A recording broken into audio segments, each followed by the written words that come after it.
আপনি 10 দিন একজনকে হেল্প করবেন, একদিন শুধু না করবেন, সে ওই একটা দিনই মনে রাখবে সারা জীবন যে সে আমাকে হেল্প করা নাই। ওই 10 দিন তারা ভুলে যাবে। আসসালামু আলাইকুম। সবার যদি ভাঙাভাঙি শেষ হয়ে থাকে তাহলে আবার সিন্ডিকেট, দুর্নীতিবাজ, সুদখোর এদের সিন্ডিকেটগুলো আবার ভাঙে। আপনাদের দেখি কেমন হ্যাডাম থাকে। যাদের উস্কানিতে আপনার কাজগুলো করছেন তারা কিন্তু দেশের বাইরে আরামসে আছে, কিন্তু আপনাদের কিন্তু ভিডিও রেকর্ড আছে, নাম আছে, ছবি আছে। আপনারা যদি দেশে থাকেন 20 বছর 30 বছর পর হইলো এই বিচারের মুখোমুখি আপনার সম্মুখীন হতে হবে, এদের বিচারের মুখোমুখি হতে হবে। আপনাদের বিচার হবে, বিভিন্ন ফুটেজ দিয়ে দিয়ে আপনাদের বিচার করা হবে।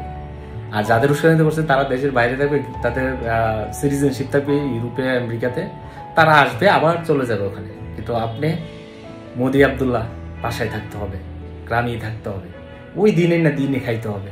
আপনার জীবনে কোনো পরিবর্তন হবে না, কিন্তু আপনি ফেসে গেলেন, বাজেভাবে ফেসে গেলেন, আপনার পরবর্তী প্রজন্মকে ফাঁসাই দিয়ে গেলেন। দেখেন, আমি একটা কথা বলি, সেটা হচ্ছে আমরা বাঙালি হচ্ছে সবচেয়ে বেশি অকৃতজ্ঞ জাতি। শেখ হাসিনা তার পাপের শাস্তি অবশ্যই ভোগ করতে হবে, করবে, এটা ন্যাচারাল জাস্টিসে এটাই বলে। আমি অন্য নেতাদের কথা বাদ দিলাম, আমাদের পার্শ্ববর্তী একটা এলাকা আছে কিশোরগঞ্জ জেলা, উনি হচ্ছে এখানকার যে এমপি, সাবেক রাষ্ট্রপতি ছিল আব্দুল হামিদ খান, ওনার নাম আব্দুল হামিদ খান।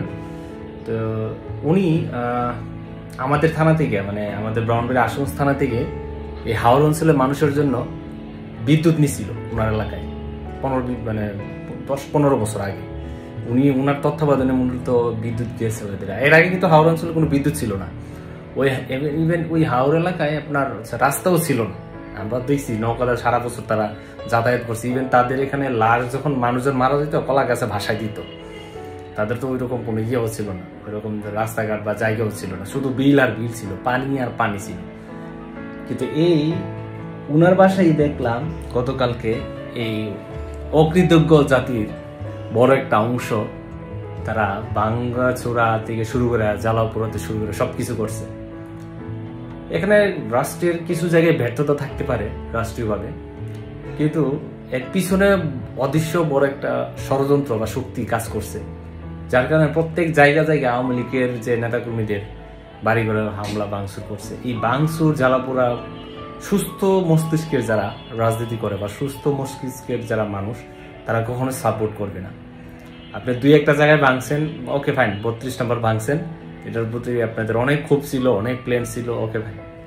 কিন্তু এর বাইরে যে অনেকগুলো বাড়িঘর ভাঙছেন, 32 নম্বর ভাঙিয়া কি পাইছেন আমি জানি না, হয়তো বা এটা ভাঙিয়া অনেকের, আমি ব্যক্তিগত মনে করি শেখ হাসিনার এখনো যদি উস্কানিমূলক বক্তব্য দেওয়ার কারণে এটা আরো বেশি ভাঙা হয়েছে, হয়তো বা এতটা ভাঙতো না। কিন্তু কি ভাঙিয়া পাইছেন, রাষ্ট্রে কি মেসেজ গেছে বাইরের দেশে, অনেকে হয়তো বা জানেন যে বিশ্ব মিডিয়া এটা নিয়ে নিউজ কাভারেজ করছে। সো আপনারা কি মেসেজ তাদের কাছে গেছে আমাদের ব্যাপারে, আই ডোন্ট নো। এতটুকু বলতে পারি যে আমাদের মানে আমরা যে সভ্য জাতি না, এই মেসেজটা গেছে। আচ্ছা, এটা ওই টপিকের কথা না বলি, যেটা বলতে চাইছিলাম আর কি, যে ওনার এই আব্দুল হামিদ খানের বাড়িতে যখন ভাঙচুর, আগুন, অগ্নিসংযোগ, লুটপাট সবকিছু করা হলো, জাস্ট আমার চোখের সামনে বারবার এই হাওর অঞ্চলের মানুষের দুঃখ দুর্দশার কথাগুলো বারবার মনে পড়তেছিল, যে উনি কাদের জন্য মূলত কাজ করছে, উনি কাদের জন্য এই রাস্তাঘাট, বিদ্যুৎ, হসপিটাল, ক্লিনিক এগুলো করছে আমার জানা নেই। আপনি এখন যারা ক্ষমতায় যাবে সামনে, তারাও মনে রেখেন আপনারাও এমন অনেক কিছু করবেন, কিন্তু এই জাতি আপনাদের এই করার মূল্যের কোনোদিন দিতে পারবে না।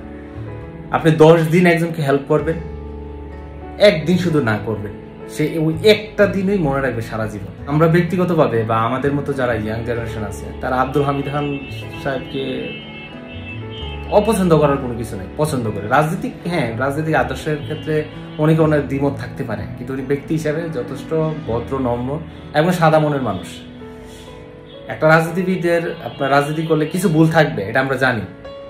একটা মানুষের 30-40% ভুল থাকবেই রাজনীতি করলে, সবাই ভুল করে, রাজনীতিতে সবাই ভুল করে। কিন্তু এখন যে কাজটা করা হইতেছে এটা অবিশ্বাস্য। মানে এটার শাস্তি প্রকৃতি তারা যেমন পাইছে আপনারাও পাবেন। সবাই ভালো থাকবেন, সুস্থ থাকবেন, আল্লাহ হাফেজ।